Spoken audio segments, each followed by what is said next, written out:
नमस्कार, स्वागत है आप लोगों का हमारे YouTube चैनल स्वर संगम में। आज मैं आप लोगों के लिए लेकर आया हूँ संगीत का थ्योरी लेसन 16। लेसन 16 में आज हम जानेंगे नाद, स्थान, सप्तक, वर्ण, अलंकार, राग, ग्राम और मूर्छना के बारे में। सबसे पहले नाद स्थान। नाद अर्थात आवाज की ऊंचाई और निचाई के आधार पर उसके मंद्र, मध्य और ताड़ ये तीन भेद माने गए हैं। इनको स्थान कहते हैं। इन तीन नाद स्थानों में एक एक सप्तक मानकर मंद्र सप्तक, मध्य सप्तक और ताड़ सप्तक कहलाते हैं। पहले सप्तक को मंद्र, दूसरे सप्तक को मध्य और तीसरे सप्तक को ताड़ सप्तक कहते हैं। इस प्रकार तीन सप्तक माने गए हैं। अब सप्तक का अर्थ है सात, क्योंकि एक स्थान पर 7 शुद्ध स्वर निवास करते हैं, अतः इसका नाम सप्तक हुआ।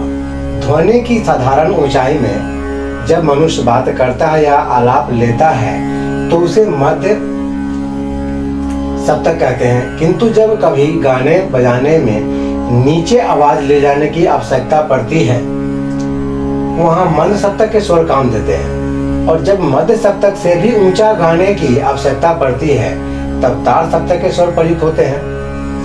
मंद्र सप्तक के स्वरों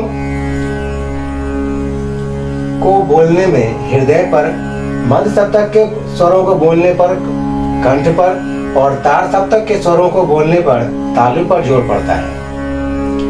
अब जानते हैं मंद्र सप्तक। मंद्र सप्तक जिस सप्तक के स्वरों की आवाज सबसे नीचे हो अथवा मध्य सप्तक से आधी हो उसे मंद्र सप्तक कहते हैं। इसको पहचानने के लिए इसके नीचे डॉट लगा होता है। इसके स्वर हैं सा रे गा मा पा धा नी। इसको पहचानने के लिए इसके नीचे डॉट लगा देते हैं। अब मध्य सप्तक। मध्य सप्तक से दुगनी आवाज होने पर मध्य सप्तक कहलाता है।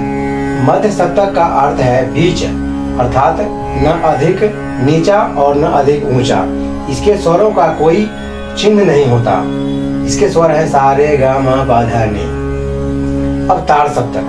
मध्य सप्तक से दुगनी आवाज होने पर ताड़ सप्तक कहलाता है। इसके पहचान के लिए स्वरों के ऊपर बिंदु लगाते हैं। स्वर हैं सा रे गा मा पा धा नी। एक सप्तक में 7 स्वर होते हैं, लेकिन कोमल और तीव्र मिलाकर 12 स्वर होते हैं, जैसे सा, कोमल रे, शुद्ध रे, कोमल गा, शुद्ध गा, मा, तीव्र मा, पा, कोमल धा, शुद्ध धा, कोमलिनी और शुद्धनी, सा।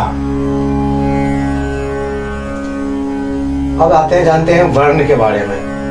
वर्ण गाने की जो क्रिया है उसे वर्ण कहते हैं। वर्ण 4 प्रकार के होते हैं: अस्थाई वर्ण, आरोही वर्ण, अवरोही वर्ण और संचारी वर्ण होते हैं।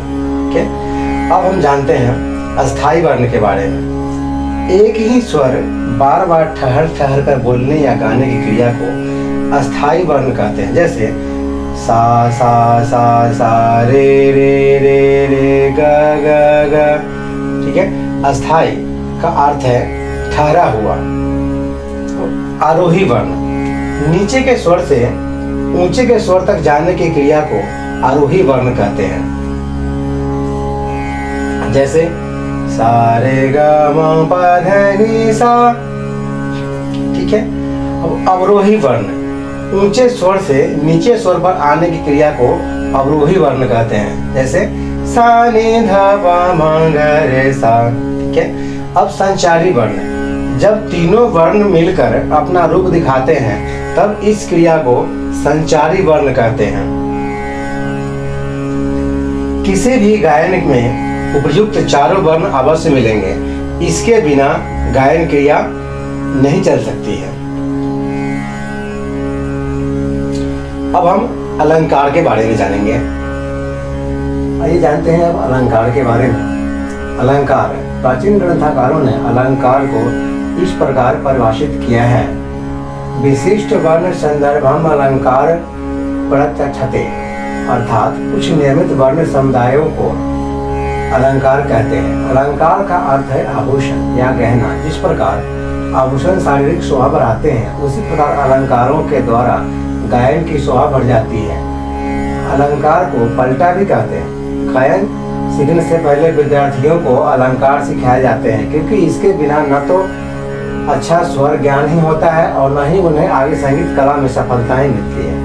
अलंकारों से राग विस्तार में भी काफी सहायता मिलती है। अलंकार वर्ण समुदायों में ही होते हैं।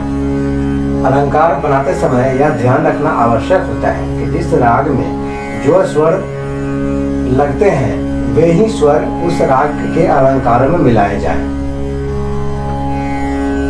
अब राग के बारे में जानते हैं। राग ध्वनि की उस विशेष रचना को जिसमें स्वर तथा वर्णों के कारण सौंदर्य हो, जो मनुष्य के चित्त का रंजन करे, अर्थात श्रोताओं के मन को प्रसन्न करे, बुद्धिमान लोग उसे राग कहते हैं। राग में निम्नलिखित बातों का होना जरूरी है। राग किसी ठाट से उत्पन्न होना चाहिए। दूसरा, ध्वनि यानी आवाज की एक विशेष रचना हो। तीसरा, उसमें स्वर तथा वर्ण हो। चौथा, उसमें रंजकता यानी सुंदरता हो। पांचवा, राग में कम से कम 5 स्वर अवश्य होने चाहिए। छठा, राग में एक स्वर के 2 रूप पास पास लेने का शास्त्रकारों ने विरोध किया है, जैसे कोमल ग, शुद्ध ग या म तीव्र म। सातवां, राग में आरोह तथा अवरोह का होना आवश्यक है, क्योंकि इसके बिना राग का रूप पहचाना नहीं जा सकता। आठवां, किसी भी राग में षड्ज या सा स्वर वर्जित नहीं होता।